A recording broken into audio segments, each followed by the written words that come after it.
Si se tuviese que elegir una zona en específica del mundo actual donde menos se respeten los derechos de las personas no heterosexuales y hasta las mujeres, el mundo árabe y el norte de África serían sin duda alguna de los lugares más peligrosos y hostiles. En muchos países de esta parte del mundo, que tienen en común ser de una mayoría religiosa musulmana, cosas tan sencillas como que dos hombres o dos mujeres se den un beso en público puede llevar incluso a cadena perpetua en la cárcel.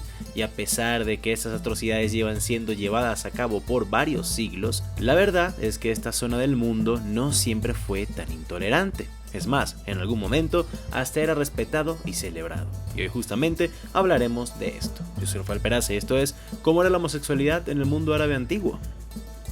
Antes de continuar, quisiera aclarar que la intención de este video no es ofender a nadie, sino solo ver cómo se comportaba parte del mundo antiguo con respecto a un tema que tristemente se ha vuelto muy restringido en la actualidad. Cuando hablamos del mundo árabe, solo lo hacemos en el sentido geográfico del término, es decir, aquellos países del Medio Oriente, norte y este de África que comparten una religión general común y muchas costumbres. Este video es uno más en nuestra serie de cómo era la homosexualidad del pasado, donde ya hemos hablado de los griegos, romanos, egipcios, japoneses, vikingos y culturas precolombinas. Si no los has visto aún, te los recomiendo bastante. Un error que solemos cometer en general cuando se habla del Islam y del mundo árabe es creer que estas costumbres e ideologías han estado ahí por siempre, cuando este no es para nada el caso. Antes de la creación de esta religión en el siglo VII, cientos de grandes reinos, califatos e imperios con muchísimas creencias y costumbres diferentes a las musulmanas habían existido en estas partes del mundo desde hace más de 4000 años. Y tal cual como pasó con Roma y Grecia, no sería sino hasta la llegada de una religión monoteísta y centralizada que la opinión popular sobre la sexualidad sería alterada. En el pasado, en esa parte del mundo, la sexualidad era un tema pues de cada quien. La verdad, si estuvieras en Damasco, en la Meca, en Jerusalén, Beirut o cualquier parte del mundo árabe, si siendo hombre te gustaba estar con otros hombres, ese era pues solo tu asunto. Lo mismo aplicaba para las mujeres, pero de forma más privada.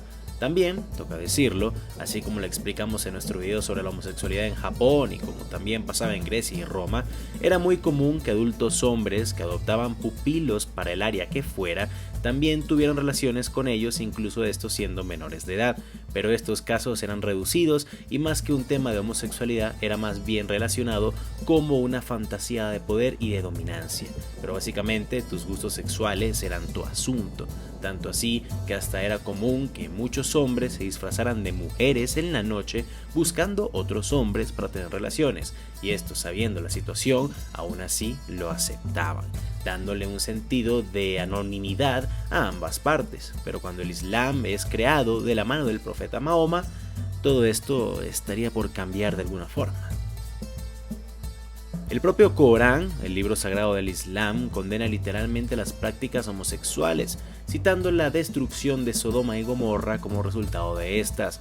Aún así, esto no era tan blanco y negro, ya que aunque se condenaba la homosexualidad, no se castigaban los actos homosexuales en sí. En teoría, tú podías tener relaciones sexuales con otra persona de tu mismo sexo, y si te descubrían, podías argumentar que solo era placer y que tú no eras homosexual. Y si estabas casado o casada, o podías demostrar también que ya habías tenido parejas de otro sexo en el pasado, no se te podía castigar por lo que hiciste en ese momento.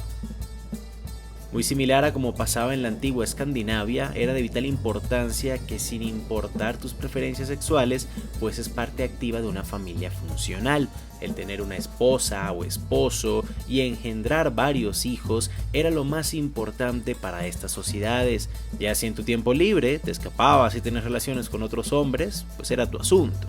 Ojo, esto solo si eras hombre, ya que el Islam también considera a la mujer como propiedad de su marido, y en teoría, si tu mujer se escapaba y tenía relaciones sexuales con la esposa de otro hombre, era ese hombre el que estaba siendo adúltero, y era ahí cuando a raíz de esta ideología machista comenzaban los problemas entre familias. Tanto era el rechazo islámico por el lesbianismo, y no solo eso, sino hasta de la sexualidad abierta de las mujeres, que en los harems, esas colecciones de mujeres solo para el placer sexual de los monarcas, se evitaba que cuando no hubiese un hombre presente, estas mujeres durmieran juntas, y que cuando pedían de comer pepinos o cualquier otra comida que tuviese alguna forma de pene, estos eran entregados siempre rebanados para evitar que fuesen usados entre ellas para darse placer. Y en algunos califatos, si encontraban a dos mujeres de un harem teniendo relaciones sexuales entre ellas sin un hombre presente, estas podían ser decapitadas como castigo a sus impurezas. Tristemente esa era la situación del lesbianismo, pero ya como tal la homosexualidad entre dos hombres era muy diferente. Incluso durante la época dorada del expansionismo musulmán, luego del siglo VII, VIII y IX, muchos califas y reyes tenían parejas de su mismo sexo hasta de forma pública, pero una vez más, siempre y cuando también tuviese muchos hijos y respetaran la Sharia, es decir, la ley islámica. Si hacían todo esto, no había ningún problema con que fueran homosexuales en su casa. La buena documentación de todos sus hechos y acontecimientos que se practicaban en los califatos siempre han sido una de las cosas que más han facilitado el estudio de estas culturas a lo largo de su existencia, cosa que no pasaba todo el tiempo en reinos cristianos o incluso en la antigua China. Si uno busca relatos homosexuales del Islam antiguo, se puede encontrar con decenas de reyes, califas y personas de alto nivel en el mundo musulmán que eran homosexuales en práctica y que eran igual de respetados y tratados como cualquier otra persona. Desde califas teniendo harems de solo hombres, pasando por emirs enamorados de poetas y hasta por monarcas que obligaban a sus esposas a vestirse y verse como hombres, historias como estas y que mostraban la normalidad que había alrededor de la homosexualidad que venía desde hace milenios en esa zona del mundo, pero ahora se daba durante los inicios del Islam, pues no faltaba. Pero lo que sí era un problema era la diferencia social y el desbalance de poder que casi siempre había en este tipo de relaciones. Comandantes con soldados rasos, califas con sus consejeros, eruditos con sus asistentes y también con sus estudiantes. La diferencia de poder siempre era muy marcada y por lo general el de menor rango era el que era obligado a ser el pasivo. Pero, aunque una vez más esto claramente sí pasaba, también había muchas ocasiones donde había verdadero amor entre dos hombres sin importar su rango.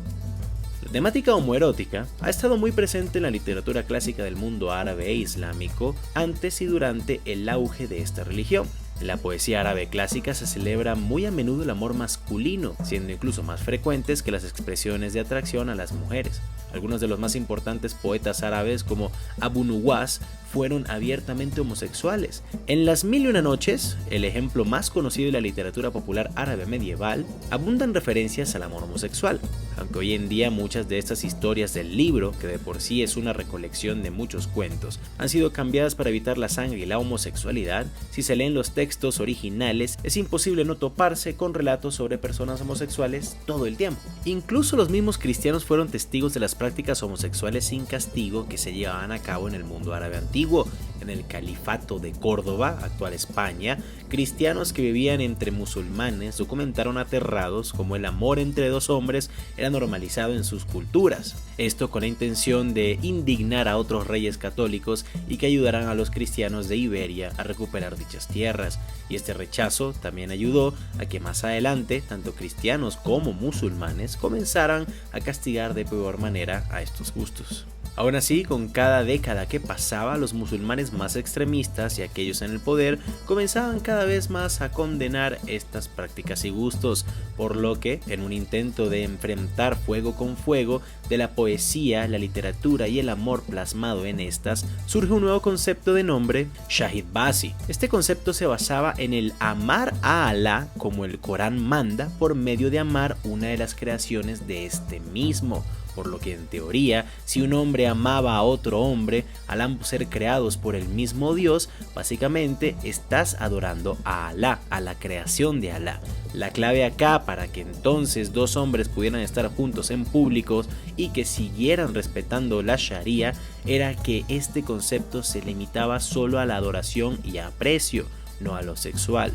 pero este último podía ser practicado en secreto. El Shahid Ba'asi fue un escudo para que académicos y hasta monarcas pudieran estar con sus amantes masculinos sin ningún tipo de temor o castigo siendo puesto sobre ellos. Y aunque sea difícil de creer, este secreto que todos sabían, esa idea de que la homosexualidad era ilegal en público pero que podías hacer lo que quisieras en privado y siempre y cuando no te declararas abiertamente homosexual, siguió siendo practicada y existiendo por siglos. Algo que no hemos dicho es que mucha de la poesía y literatura árabe tenía gran influencia en los textos griegos, textos que, si viste nuestro video sobre la homosexualidad en la antigua Grecia, eran casi exclusivamente homosexuales en cuanto al amor, el aprecio y el romance se refería. Y con esta influencia, con una clara permisividad dentro de la Sharia y con una evidente preferencia de muchos hombres a compartir y enamorarse de otros hombres, ya que ellos mismos oprimían a las mujeres y hasta cierto punto las volvían aburridas y para nada interesantes al no dejarlas hablar o educarse, hicieron que la homosexualidad masculina fuese algo sumamente común en el mundo árabe antiguo hasta tan tarde como finales de los 1800. Y entonces, ¿qué pasó? ¿Qué cambió? ¿Qué fue lo que hizo que esta sociedad se volviera tan radical y extremista en contra todo lo que no fuera heterosexual? Aunque hay muchas razones para este repentino cambio, el principal fue sin duda alguna el colonialismo.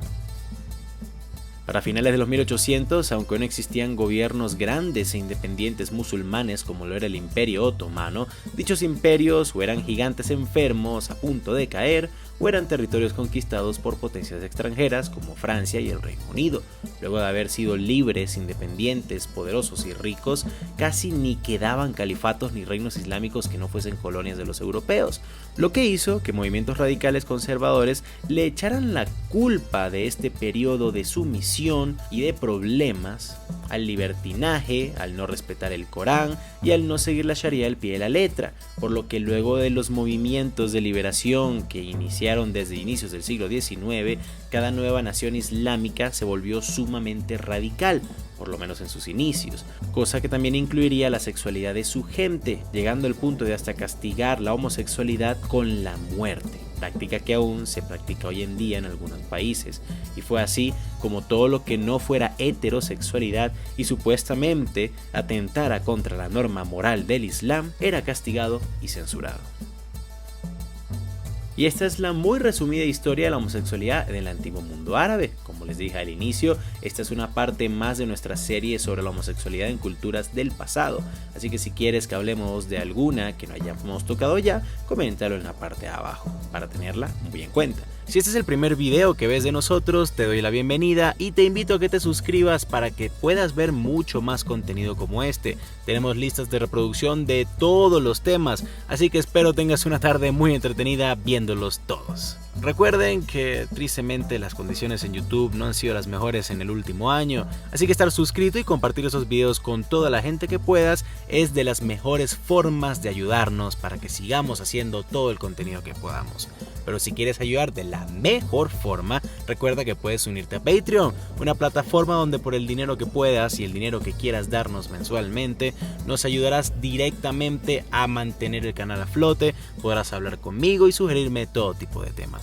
Así que de verdad, muchísimas gracias a todos nuestros Patreons, en especial a Liana Sereno, por siempre estar allí y ayudarnos a que no cerremos este canal, que de todas formas créanme que por muy mala que sea la situación, no lo vamos a cerrar. Una vez más, gracias a todos por estar aquí y ver nuestros videos. Yo fui Rafael Peraza, para el baúl de los conocimientos inútiles y que tengan muy buen día.